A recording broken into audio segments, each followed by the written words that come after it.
Hello, welcome to our workshop presentation about a novel tool for immersive authoring of experiential learning in virtual reality. My name is Fernando Cassola, and on behalf of my team colleagues Manuel Pinho, Daniel Mendes, Leonel Morgado, António Coelho and Hugo Paredes, I will now start my presentation. In industry, also manufacturing, adapting to requests with a high degree of customization and complexity implies longer cycle times. Immersive virtual reality for simulated training is a promising approach, helping operators to minimize errors and increase safety. Also, VR is used to perform operational tasks in industrial settings, such as mirroring the status of a physical environment analog, that is commonly called digital twins, and also supporting remote expert intervention. Both approaches, simulation and digital twins, enable experiential and situated learning in many areas, for instance, work safety, sports, mechanical maintenance. However, the creation of virtual training experience is not widespread and requires an expensive and time-consuming development process. We all know that there is a need of software development programmers with high expertise, namely in Unity, Unreal or other 3D software development tools. So, to mitigate this, authoring tools have been proposed for the development of VR applications for training and certification, such as Ion Virtual Reality or even XVR simulation. But there is also a lack of limitations with existing data. For instance, they do not allow the creation of new virtual reality scenarios from pre-existing CAD files data. Also, there are problems with the users when specifying training procedures without experiencing the trainee task performance perspective. But what the scientific literature can help us in these two research areas that our work fits in? Well, when researching about immersive VR training, we know that the use of immersive learning environments occur on 6 major clusters: complementing, simulating, exploring, engaging, experiencing, and also accessing. The simulation uses include, besides imitating physical spaces and process, aspects such as logistics, reducing costs, risks, time, or having more flexibility of equipment and personnel. We all know that simulations have also been used to practice aircraft engine assembly team procedures and their coordinations, or even for miners to develop correct and safe behaviors.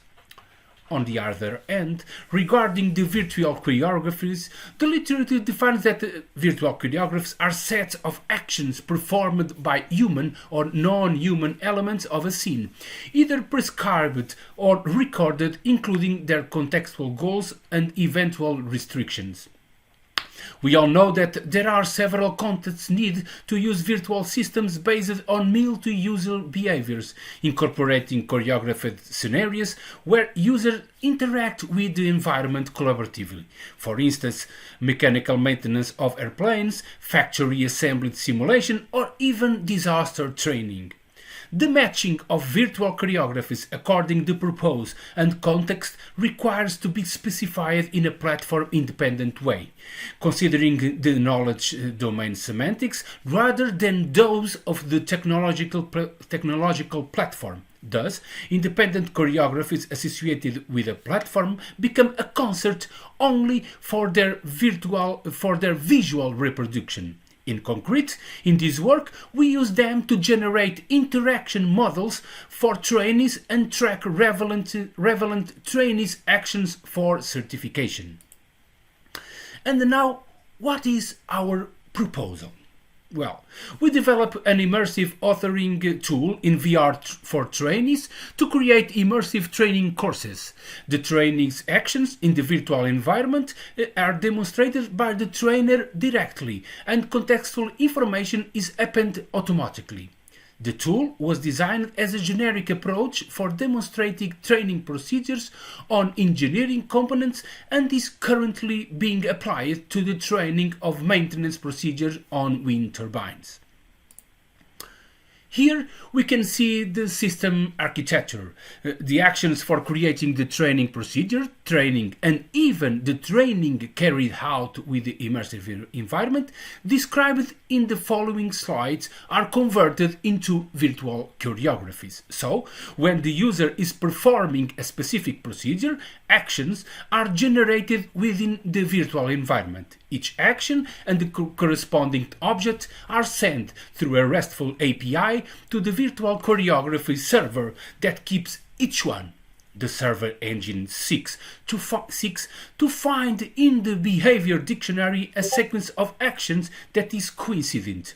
Each duly validated behavior is added to the choreography that is no more than a set of sequential and associated behaviors for a given procedure that use API syntax.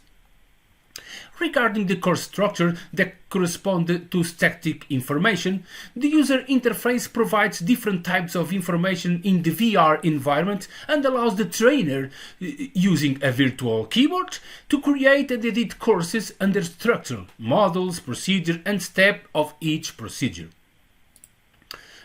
Let's now see how can we set up the environment. The tool allows the trainer to set up the training environment, specifying each of the different components, starting with selecting the machinery's 3D model. To do this, the trainer selects one of the available models obtained through the import of CAD-based data. The figure that we see here is when, with the selected 3D model visible in the immersive space, the trainer can select a section of the model as the focus for the training to limit the trainee's available interaction options. Additionally, the trainer's training setup includes all aspects associated with the spatial environment where the actions upon the model will take place. This includes selecting the visual space itself, another CAD file with the environment. Furthermore, the setup process also includes the trainer's selection of the operator tools that are to be used during the exercise.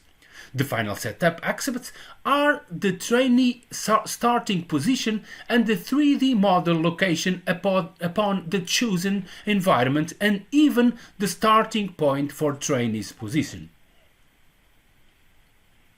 Once all setup finished, the trainer starts recording the procedures of each model as stated on the course structure. A procedure is composed of named steps, which in turn are composed of actions. After choosing a certain step, the system starts recording all the relevant behaviors done by the trainer. So, while the trainer performs the desired actions directly on the 3D model, such as interacting with parts of the model, grab, detach, attach, release, etc., the system will record them as a virtual choreography.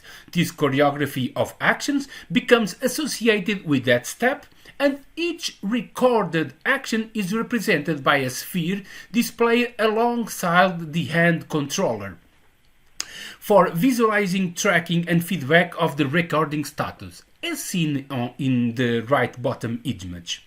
It is relevant also to state that the virtual choreography contains the actions at the semantic level associated with the training intent, not specific coordinates, matches, or the unit platform's comments. The virtual choreography is stored in the knowledge domain, not the platform domain. For this, our implementation uses a syntax-based XAPI serialized JSON. For instance, removing a machine cover is stored as verb remove, and the object cover ran the unity-dependent sequence of cursor overing a polygon, picking up the polygon, moving it outside the main model, and releasing it while away from an attachment point. Finally, once the trainer records all the actions, the trainee can execute the training scenario following the manual, as we can see on this image. As previously mentioned, Settings are considered during training execution. For instance, only the part set up for the interaction can be interacted upon. Actions requiring specific tools require them, so only the tools set up to be part of the course will be made available. While executing the training, every action the trainee takes is recorded by the system, also as virtual choreography at a high semantic level, as explained in previous sections. This choreography can be analyzed by trainee sequentially, either as a full replay or from a learning analytics perspective. To conclude, we have seen a tool that served as a proof of concept to demonstrate the feasibility of immersive authoring on immersive training, enabling trainers to create, maintain, and update immersive courses without software development resources. The industrial machinery we employed, in this case wind turbines, is particularly detailed, which originated various challenges such as heavy model loading and massive numbers of parts to interact with. Thus, the system is an example of interaction solutions that can be employed in further systems, enabling subsequent research inquiries and avenues to be explored in the future. Actually, we are dealing in running an extensive validation and certification of our tool with the several stakeholders to understand if our approach is appropriate to end users. Well, thank you for your attention, and if you have any question or doubt, please let us know. Send me an email or even contact me by social networks. Thank you and bye.